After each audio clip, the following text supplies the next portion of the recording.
Bro mobile upgrade చేసావు, car upgrade చేసావు, మరి ఇల్లు? బచ్చుపల్లి ఇల్లు అప్డేట్ చేసుకోవడం కష్టమేమో. అరే బ్రో, మన బాజుపల్లిలోనే మోడర్న్ అమ్యూనిటీస్ తో, state of the art facilities తో APR Group 4 BHK triplex villas తీసుకొచ్చింది. APR Praveen's Premium Triplex Villas at Hillside at Bachupalli. APR Group, నిర్ణయం మీది, నిర్మాణం మాది. Call 9100455505.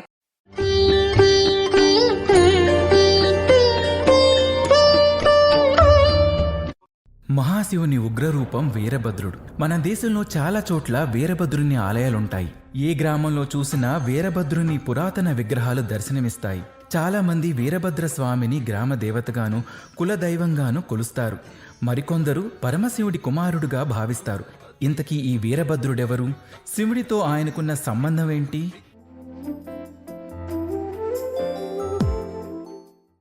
ఈ మాయా ప్రపంచంలో దేవతలు కూడా నివసించేవారని మనందరికీ తెలుసు. అందులో పరమశివుడు ఒకరు. ఆయన ఎంతో నిడారంబరంగా ఉండేవారు. మెరిసే ఆభరణాలు ధరించేవారు కాదు. ఎత్తైన హిమ పర్వతాన్ని తన నివాస ప్రాంతంగా ఎంచుకున్నారు. పులి చర్మం ధరించేవారు. శివుడు మహాజ్ఞాని. తాను ఏకాంతంగా ధ్యానం చేస్తూ లోతైన ఆలోచనలతో నిమగ్నమై ఉండేవారు. ఇదే లోకంలో దక్ష ప్రజాపతి అని రాజుండేవారు. దక్షుడు చాలా శక్తివంతుడు. అందరిచే గౌరవించబడ్డాడు. దక్షుడికి సతీదేవి అని అందమైన కుమార్తె ఉండేది. సతీదేవి యువరాణి అయినప్పటికీ ఆమెను శివుడు ఆకర్షించాడు. శివుని నిర్మలమైన మనసు గమనించిన సతీదేవి ఆయన ప్రేమలో పడింది. అనంతరం వారిద్దరూ వివాహం చేసుకున్నారు. చాలా సంతోషకరమైన జీవితాన్ని గడుపుతున్నారు. కానీ సతీదేవి శివునిని వివాహం చేసుకోవడం దక్షునికి ఏమాత్రం ఇష్టం లేదు. దక్షుడికి మొదటి నుంచి పరమేశ్వరుడంటే గిట్టేది కాదు. తన కుమార్తె సతీదేవి శివుని వివాహం చేసుకోవడంతో దక్షుడు మనస్తాపం చెందాడు. ఒకసారి దక్షుడు యజ్ఞం చేయాలని నిర్ణయించుకున్నాడు. ఈ యజ్ఞం సామాన్యమైనది కాదు.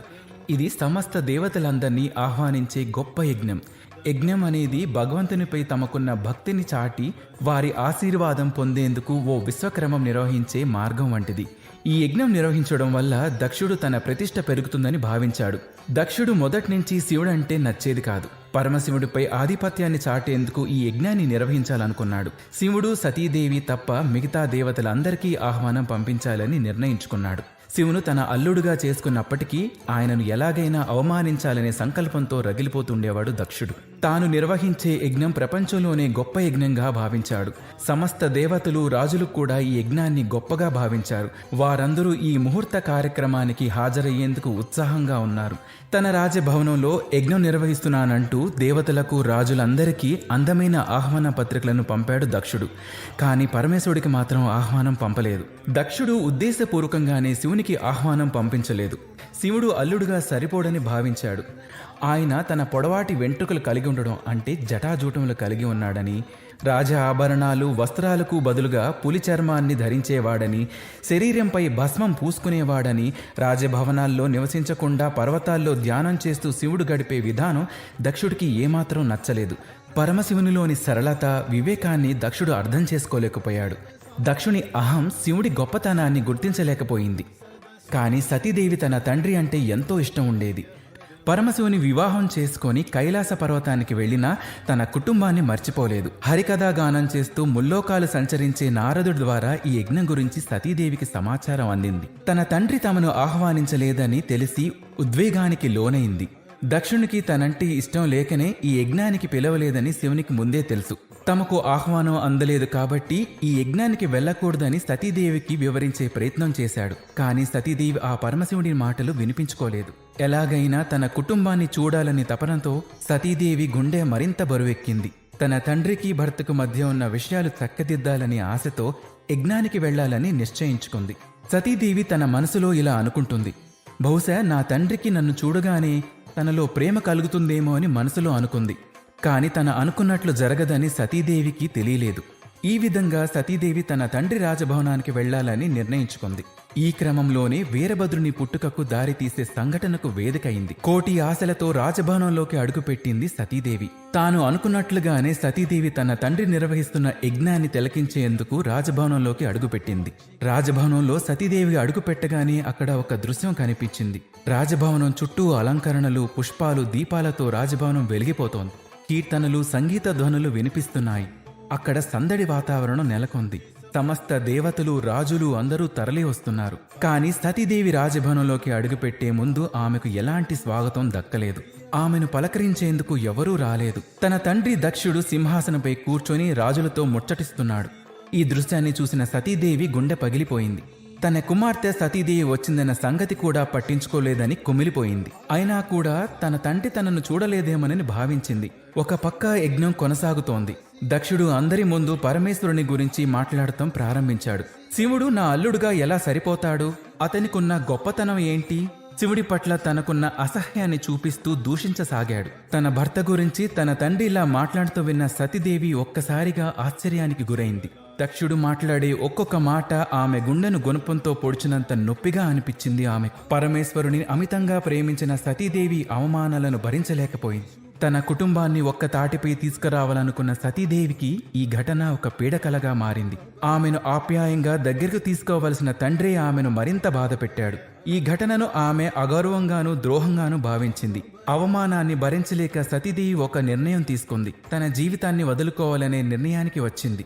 మా తండ్రి, మా కుటుంబం నా భర్తను గౌరవించుకుంటే నాకు ఈ లోకంలో బతికే అర్హత లేదని భావించింది. శివుని పట్ల చూపిన అగౌరవాన్ని శుద్ధి చేయాలని ఆశతో ఆమె జీవితాన్ని ముగించేందుకు యజ్ఞంలో దూకింది. ఈ ఘటనతో కథలో ఒక ముఖ్యమైన మలుపు తిరుగుతుంది. ఈ ఘటన వీరభద్రుని పుట్టుకకు దారితీస్తుంది. సతీదేవి అగ్ని ప్రవేశం చేసిందన్న వార్త వినగానే పరమశివుడు విస్తురుపోతాడు. తానెంతో గాఢంగా ప్రేమించిన సతీదేవిని తలుచుకుంటూ కన్నీరు పెడతాడు. పరమశివుడు హృదయం దుఃఖంతో నిండిపోతుంది.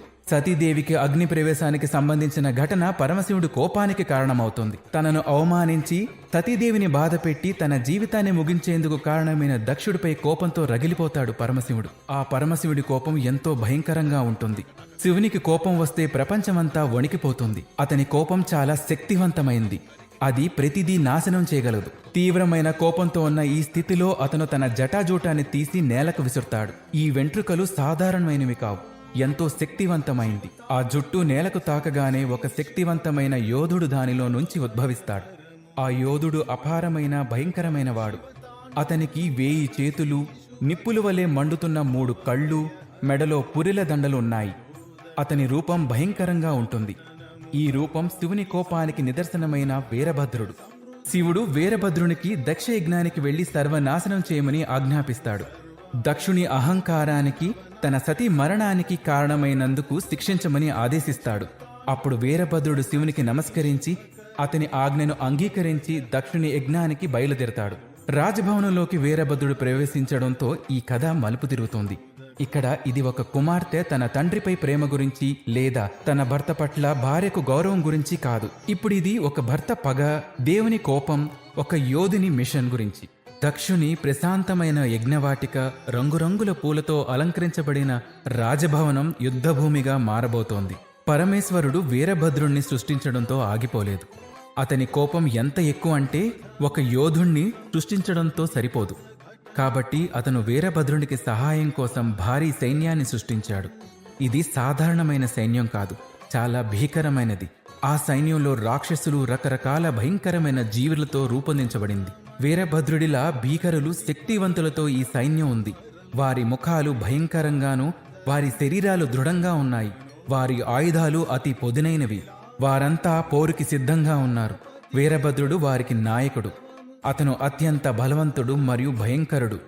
అతన్ని చూసిన సైన్యమంతా ఒక్కసారిగా గర్జించింది. వీరభద్రుణ్ణి అనుసరించాలని, శివుని ఆజ్ఞను పాటించాలని వారు తహతలాడుతున్నారు. వీరభద్రుడు తన సైన్యం బయలుదేరే ముందు శివుడు వారికి స్పష్టమైన సూచన ఇచ్చాడు. దక్షుని యజ్ఞాన్ని నాశనం చేసి అతన్ని శిక్షించాలని ఆజ్ఞ ఇచ్చాడు. ఇది వారి ముందున్న లక్ష్యం. శివుని ఆజ్ఞ పూర్తి చేయాలని నిశ్చయించుకున్నారు. వీరభద్రుడు, అతని సైన్యం దక్షుని రాజభవనం వైపు బయలుదేరింది. వారి అడుగులు తుఫానుల్లా కదిలాయి, భూమి కంపించేలా చేశాయి. వారి భయంకరమైన గర్జనలు గాలిని నింపాయి. వారి అడుగుల చప్పుళ్లు ఉరుములలా మెరిశాయి. పక్షులు భయంతో ఎగిరిపోయాయి. జంతువులు భయంతో పరుగుతీశాయి. ప్రపంచమంతా ఊపిరి బిగబట్టుకొని ఏం జరగబోతుంది అని వేచి చూస్తోంది. ఒక పక్క దక్షుని రాజభవనంలో యజ్ఞం జరుగుతూనే ఉంది. తన రాజభవనానికి వస్తున్న తుఫాను గురించి తెలియని దక్షుడు యజ్ఞాన్ని ఆస్వాదిస్తున్నాడు. తన ప్రపంచం తలకిందులు కాబోతుందని దక్షునికి తెలియదు. వీరభద్రుడు తన సైన్యంతో రాజభవనానికి సమీపించే కొద్దీ ఆకాశం చీకటిగా మారింది. గాలిలో భయం, అశాంతి కలిగాయి. వీరభద్రుడి ఆగ్రహానికి గురై మహావేడుకకు అంతరాయం కలగబోతోంది. యుగయుగాలకు గుర్తుండిపోయే ఘర్షణకు వేదిక సిద్ధమైంది. వీరభద్రుడు అతని భీకర సైన్యం దక్షుని రాజభవనానికి చేరుకుంది. అక్కడ యజ్ఞం నిర్విఘ్నంగా సాగుతోంది. రాజభవనంలోకి అడుగు పెట్టగానే అక్కడి వాతావరణం ఒక్కసారిగా మారిపోయింది. సంగీతం, కీర్తనలు ఆగిపోయాయి. నవ్వులు, కబుర్లు, కేరింతలు అంతా నిశ్శబ్దంగా మారాయి. రాజభవనం అంతటా భయం యొక్క అలలు వ్యాపించాయి. అందరూ నిర్ఘాంతపోయారు. వీరభద్రుణ్ణి, అతని సైన్యాన్ని చూసి. ఇంత భయంకరమైన జీవులు వారు ఎన్నడూ చూడలేదు. భగభగమండే కళ్లతో, భయంకరమైన రూపంతో విధ్వంస స్వరూపునిలా కనిపించాడు వీరభద్రుడు.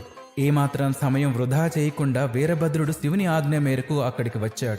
దక్షుడు శివునిని అవమానించి సతీదేవి మరణానికి కారణమయ్యాడు. ఇకపై దాని పర్యావసనాలు ఎదుర్కోవాలి అని గట్టిగా ప్రకటించాడు. అతని స్వరం రాజభవనమంతా ప్రతిధ్వనించింది. అతిథులు భయంతో వణికిపోయారు. వీరభద్రుని మాటలు వినగానే దక్షుని ముఖం ఒక్కసారిగా పాలిపోయింది. అతను చేసిన ఘోరమైన తప్పును గ్రహించాడు. కాని సమయం అప్పటికే మించిపోయింది.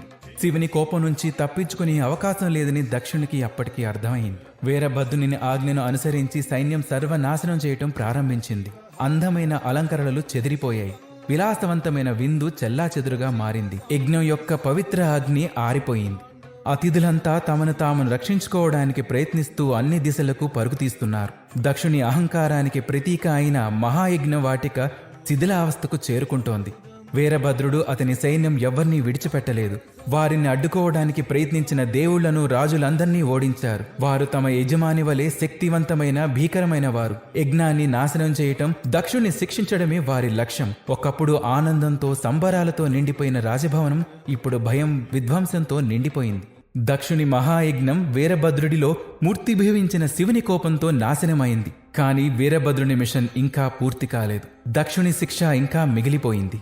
రాజభవనం, యజ్ఞవాటిక విధ్వంసం చేసిన తర్వాత వీరభద్రుడు దక్షునిపై దృష్టి సారించాడు. భయంతో వణికిపోతూ ఓ మూల దాక్కున్న దక్షుణ్ణి చూడగానే వీరభద్రునికి కోపం కట్టలు తెంచుకొచ్చింది. తన శివుని అవమానించిన వ్యక్తి ఇతడే. ఈ వ్యక్తి కారణంగానే సతీదేవి తన జీవితాన్ని ముగించవలసి వచ్చింది అన్న కోపంతో మండుతున్న కళ్లతో వీరభద్రుడు దక్షుణ్ణి పట్టుకున్నాడు. దక్షుడు చేయగలిగిందల్లా కేవలం అతన్ని వేడుకోవటం మాత్రమే. కానీ వీరభద్రుడు క్షమించే స్థితిలో లేడు. అతను దక్షుణ్ణి శిక్షించడానికి అక్కడికి వచ్చాడు. ఏమాత్రం సంకోచం లేకుండా వీరభద్రుడు దక్షుని తల నరికేశాడు. శివునిని అవమానించి తప్పించుకోవచ్చని భావించి ఒకప్పుడు గర్వించిన రాజుగా ఉన్న వ్యక్తి ఇప్పుడు నేలపై తల లేకుండా వికతజీవిగా పడి ఉన్నాడు. అతని అహంకారం, పరమేశ్వరుడి పట్ల అగౌరవం అతన్ని పతనానికి దారితీసింది. యజ్ఞ విధ్వంసం, దక్షుని శిక్ష అందరికీ స్పష్టమైన సందేశాన్ని పంపింది. శివునిని అగౌరవించడం, అహంకారానికి సరైన తీర్పు అందరికీ చూపించింది. దక్షుని శిక్షతో వీరభద్రుని కార్యం పూర్తయింది. వీరభద్రుడు, అతని సైన్యం రాజభవనాన్ని విడిచిపెట్టారు. దక్షుని యజ్ఞం మహావిపక్తుగా మారింది. ఇది శివుని కోపాన్ని, వీరభద్రుడి శక్తి యొక్క భయంకరమైన గుర్తింపు. వీరభద్రుడు, అతని సైన్యం వెళ్లిన తర్వాత రాజభవనం నిశ్శబ్దంగా ఉంది.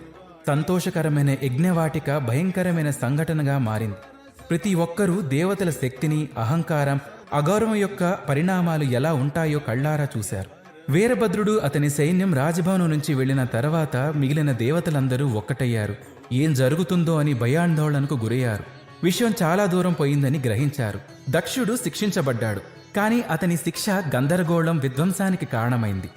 పశ్చాత్తాపంతో వారు అత్యంత గౌరవనీయమైన, శక్తివంతమైన దేవుళ్లలో ఒక్కరైన విష్ణుమూర్తిని సంప్రదించాలని నిర్ణయించుకున్నారు. జరిగిందంతా చెప్పి శాంతిని నెలకొల్పేందుకు ఆయన సహాయం కోరారు.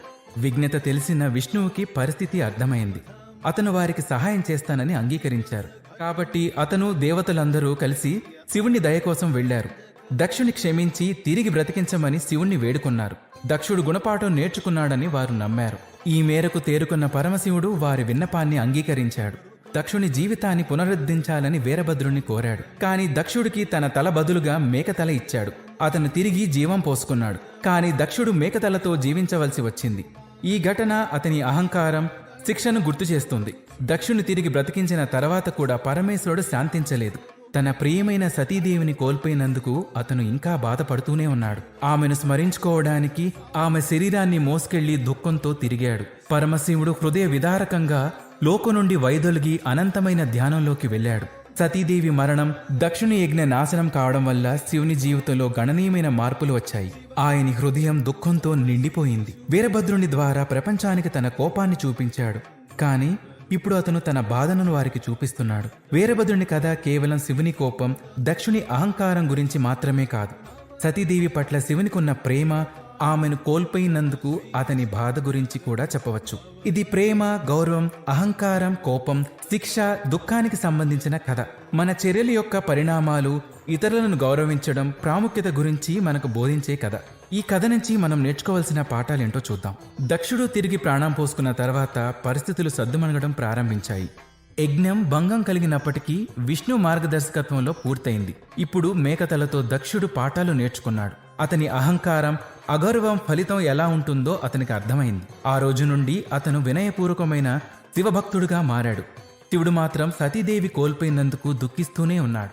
అతని హృదయం బాధతో నిండిపోయింది. అందరికీ దూరంగా ప్రశాంతమైన ప్రదేశానికి వెళ్లి ధ్యానం చేయటం ప్రారంభించాడు. సతీదేవి మరణానికి దుఃఖిస్తూ లోతైన ధ్యానంలోకి మునిగిపోయాడు. ఆమె పట్ల ఉన్న ప్రేమ అతని దుఃఖం ద్వారా మనకు తెలియజేస్తుంది. భీకర యోధుడైన వీరభద్రుడు కూడా శివుని వద్దకు తిరిగి వచ్చాడు. అతను తన మిషన్ను విజయవంతంగా పూర్తి చేశాడు. దేవతలను, ముఖ్యంగా శివుని వంటి శక్తివంతులైన వాళ్ళని అగౌరవపరిచినప్పుడు ఏం జరుగుతుందో వీరభద్రుడి కథ మనకు గుర్తు చేస్తుంది. వీరభద్రుని కథ మనకు చాలా విషయాలు నేర్పుతుంది. ఇది ప్రేమ, గౌరవం గురించి మనకు బోధిస్తుంది. ఇది అహంకారం యొక్క పరిణామాలు ఎలా ఉంటాయో మనకు తెలియజేస్తుంది. ఇది దేవతల ఉగ్రం గురించి హెచ్చరిస్తుంది. చర్యలకు పర్యవసానాలు ఎలా ఉంటాయో చెప్తుంది. ఇది క్షమాపణలతో పాటు రెండవ అవకాశం గురించి కూడా చెప్తుంది. తన తప్పులను సరిదిద్దుకోవడానికి దక్షునకు రెండో అవకాశం ఇచ్చారు. పాఠాలు నేర్చుకొని తన పందాను మార్చుకున్నాడు. ఈ కథ మనకు దేవతల జీవితాల గురించి కూడా ఒక సంగ్రహావలోకనం ఇస్తుంది. ఇది వారి భావోద్వేగాలను, వారి బలాలను, వారి బలహీనతలను మనకు చూపుతుంది. మనుషుల్లాగే దేవుళ్ళు కూడా ప్రేమ, కోపం, దుఃఖాన్ని అనుభవిస్తారని మనకు అర్థమవుతుంది.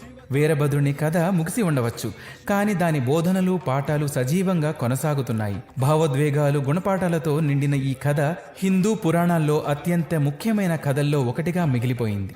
గర్వంతో యజ్ఞం మొదలుపెట్టిన రాజు కథ మేకతలతో జీవితంతో ముగిసింది. భగవంతుడి కోపం నుండి ఒక భయంకరమైన యోధుడు పుట్టుకను చూసిన కథ. ప్రేమ, గౌరవం, కోపం, శిక్ష, క్రమశిక్షణ, దుఃఖానికి మధ్య ఉన్న వ్యత్యాసాలు చూపే కథ. ఇది పరమశివుని యోధుడైన వీరభద్రుని కథ.